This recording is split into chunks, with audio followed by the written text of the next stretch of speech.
Well, another interesting week this past week. As y'all know, the week started out super cold. Then we just have gradually warmed up all the way into the this past weekend where we got back up into the 70s again. So Sunday I think was pretty warm. I think 71, 72, something like that. Whatever, but starting out the week it was in the 30s at night, and then now we're out back in the 70s. So it's pretty big range there.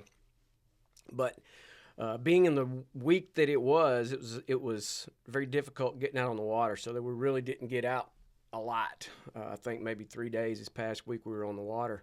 That we were able to. Like I say, early in the week it was super cold and everything was just shut down. So we didn't even worry about the first, Monday, Tuesday, or Wednesday. I think Thursday was a little better. Friday got a little better. Saturday, better and better. So all the way into Sunday. But we spent some time up here in Ayers Dugout. Again, we had negative tides, so we were trying to find areas. We had deep water adjacent to some areas that we wanted to be fishing on some of these muddier flats. So we spent a little bit of time here around the second chain. Not a lot. It was pretty beat up from earlier in the week. We get up here and get protection on rattlesnake on this shoreline here, kind of fished on the inside of that a little bit. And then here we had this deeper gut that cuts through from the ICW. Had some decent success in that particular area through here because, again, you got a 6 or 7 foot little gut that runs through it, and then, of course, you got the ICW on the other side of that. So it's kind of a nice little fish path, if you will. Those fish kind of they weren't stacked in there, but we caught several trout out of this particular mouth area like that, and then just kind of worked back around. A lot of the shell was sticking out of the water with some of these negative tides, man. There's lots of area. So, we were fishing 50, 60 yards off the shoreline. Came back up here to Roddy, back in here, and got on the other side of that shale. There's a nice little deep gut that comes back around that. If you've waded this, you know where that's at. It's a deep little sucker that goes in there. So we found a few fish that were hanging out in that particular area. Didn't fish the shale much as far as the reef part. Tried to fish the little cut through here, and then on the backside in this particular area here. So we just, like I say, we spent maybe half a day, maybe a little longer than that, up in this particular area. Found a few fish here and there. It was just a difficult week. So anyway, the main baits of choices, since we're on the backside of that big moon, we're in that transition moon, so we were throwing more original size 4-inch baits, Little John XLs, Little Johns, knocking tails. Those were the main baits that we threw. We throw them in a variety of colors. We even, some of that area was really beat up and muddy, so what kind of goes against the grain with me is using something with chartreuse on it. So we pulled out a couple of those baits, and I think that was on the Little John chicken, I believe is what to call it, and it did pretty good. So like I say, there's a call for it to use, but that said, I don't like it that much. I like to stick with the original colors, or natural colors, if you will. And that was the primary thing that we used in these. So like I say, the Down South and Twisted Tea and Big Papa White Ice was okay. Bone Diamond did pretty good in that size. And we pretty much, like I say, we did that in the burner shad and the original size. I don't remember throwing anything bigger than a 4-inch last week. I think it was all just 4 and under. And then, of course, the Knock and Tail Rogue did pretty good for us.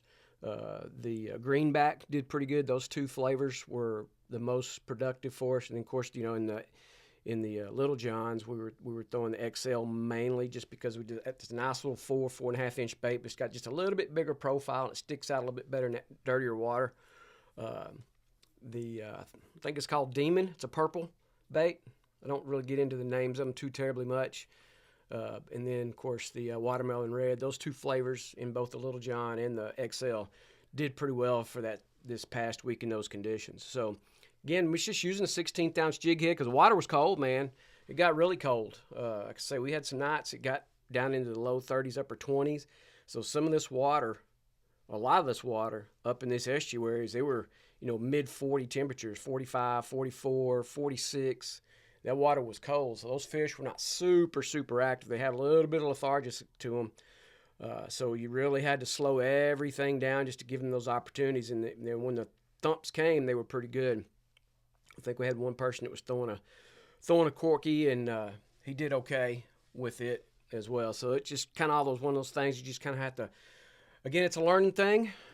You get those opportunities, possibly maybe a handful of times during the winter times down here. It gets that cold for us. But when you do, and if you get the opportunity to get out there and fish it because it just gives you that much experience or more experience when those days come later in another time, another year, another month, whatever. So mainly we tried to focus on our majors and minors during those time frames. Like I said, the tides were super low, so you had to be smart about how you were running and where you were running. This area up here is not one of the areas, if you're not comfortable with running it on a low tide or even a high tide, stay away from it. Just stay in water that you're familiar with, because you can hurt yourself up here pretty good. Down by the ranch house, headed toward Allen's Bight, Blind Pass area. Again, with the super low tides, these areas out here, you're going to have to get away from that shoreline. Of course, we stayed away from the back lakes. It just wasn't enough water for us to run back there in those areas and make it very optimal for us, should I say. But we did get in here a little bit. We worked some of the shorelines, but again, we're 40, 50, 60 yards off the shoreline to be able to be in the deep enough water for us to want to be able to fish it and have an opportunity to fish it. You could hear a lot of the duck hunters, airboats and stuff. Again, once those negative tides come rolling in there, all this stuff in the back lakes back here all becomes pretty much just airboat country for the most part. So we just stayed out here on the edge, just worked the deeper grass line edge, stayed over the mud. Some of this area back in here off the islands. Of course, you got the little lake that's back off in this area here. Didn't spend any time out front, on the front side there on St. Joe. I think we worked a little bit out here on the point. It wasn't super productive. It wasn't. Just, again, very tough week. Weather conditions, water temperatures, just wasn't a lot of fish activity. Really had to work to locate our fish up in these areas. Of course, there's not really deep enough water to really where you want to fish that early. If you're not going to, say, we weren't even getting on the water probably till around 10 o'clock. So it was late days for us because we were just trying to give that water a little time to warm up and let the fish kind of get going a little bit. But if you were out earlier than that, you'd want to be able to fish some deeper water adjacent to some of these shallower water areas so you could get on that shallow water later on in the day. We'd get back up here on the other side of the where the airport is, the runway and that stuff in there, fish up against the wall. Out there deeper, we found some fish that were out there. Nothing great, no big fish by any means. Just a lot of the trout that we were caught were in that 13 to 15 inch range. They weren't big, but we had a little bit of success on that side of it. And of course, you got Blind Pass. You can get off on the edge of it because it's a deep little gut, and then it shallows up on the other end of it. And then of course, you get on the other side, on the back side of mud, and you've got this nice little gut that's on the outside here. Of course, with the levels of water being what they were, there just wasn't a whole lot of stuff that you could get back up on those lakes to fish. So we stayed on the outside there, had minimal success, but we had a few opportunities. And I think probably primarily of them, they all came around the majors and minors, and there wasn't a whole lot of activity in between those time frames. There was a lot of practice casting, if you will. Again, the same flavors, again, same size. I think if I remember correctly, the most productive bait that we had was in the 4-inch of Mirror XL. So the Little John XL. That one that I remember stood out more than anything else, that it was producing more fish on that particular bait than anything else that really stuck out to us. We caught fish on just about all the different baits, but the Little John XL was the most productive this past week. So and it got better as the weekend hit. Saturday was much warmer, so became a little bit better. Sunday, same type of thing. It was a little bit better. Like I say, it was in the 70s, so it's not as bad. And the water rebounded as well.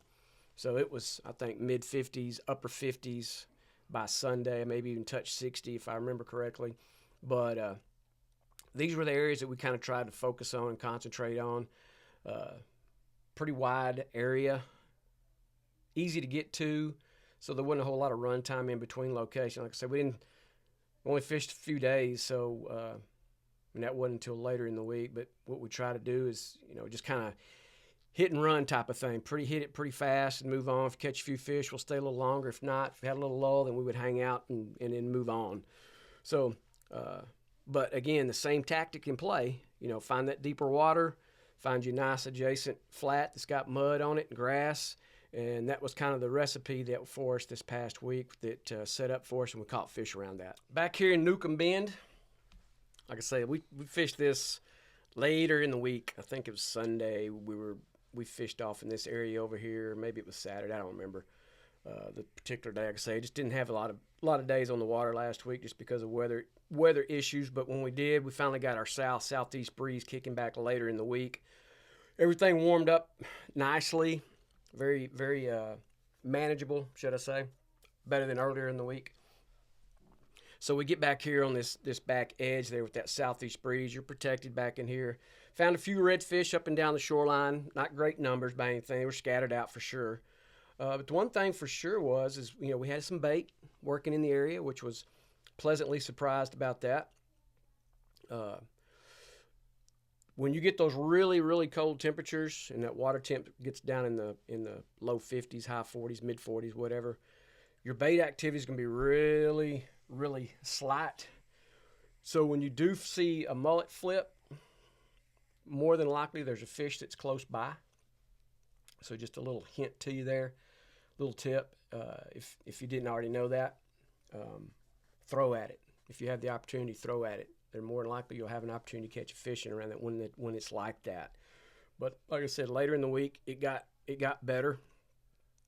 Fish were a little bit more active toward the weekends or in the weekend area, and then of course we just set ourselves up to be protected for the most part. Like I say, winds weren't super high by any means, very manageable, 12 to 15 I think. So this shoreline really sets up good for. But again, same scenario. When we were fishing the mouths on some of these little back lakes that dump out into this particular area in Newcomb Bend, and then you got scattered shell that's up down there. You got a nice, decent amount of mud that you can work in and around that area too. So we just kind of spread ourselves out and just kind of went to town. I mean, there's a lot of patience involved in it. Like I said, there weren't big numbers by any means. I think maybe a handful of fish that we caught back there in about 5 or 6 hours. So we didn't spend a lot of time on the water in this particular area. But we just tried to be thorough with it just to see if we couldn't pull some out. And we did, had some moderate success. But same type of thing, same baits, down south, 4-inch, burner shad, in the same flavors, Big Papa, Twisted Tea, White Ice, Bone Diamond, blah, blah, those things. Same ones we always throw. It's pretty much consistent for us. Every once in a while, we'll have somebody, some people will want to throw a little bit of a chartreuse tail in there, and we'll have that in there and have some decent success. Of course, the Mirror Lure Little Johns, the Demon Color, which is purple, and then, of course, the Watermelon Red, and those two in that flavor there that did pretty good back in here for the very few fish that we did catch. I think that's what they were on either one of those two flavors. And, of course, the Knock and Tail. And then we still got the Marker 54 going too. I'm throwing a lot more. They haven't thrown much of their jerk shrimp lately, but I have been throwing their new paddle tail, which is it's a really good bait. If you haven't picked any of those up, next time you're in Tackletown or Roy's or wherever you're at, look for their new paddle tail. It's an excellent bait. So anyhow, like I say, I think when we fished this area up in here, we were primarily focusing on the major during the midday, and then allowed that water to warm up that much more. And that's probably when we caught our fish. It was later morning, early afternoon, in and around that time frame. But the water had gotten a little bit more, and the bait got a little bit more active, so the fish became a little bit more active. So it's just all little things that just come with time. And then when you get the opportunity to fish those conditions, it gives you that much more experience in and around when that happens again. Because more than likely we'll have another big front that's going to push down in here, and probably in the next 10 to 15 days, more than likely. I'd like to see this weather pattern hold for a little while. It's nice to be back warm again. But anyhow, make sure you keep an eye on those. Make sure you keep an eye on their tide reports. It's very important this time of year because of how much water is pushing in and pushing out. And the big thing, just be safe out on the water and have a good time.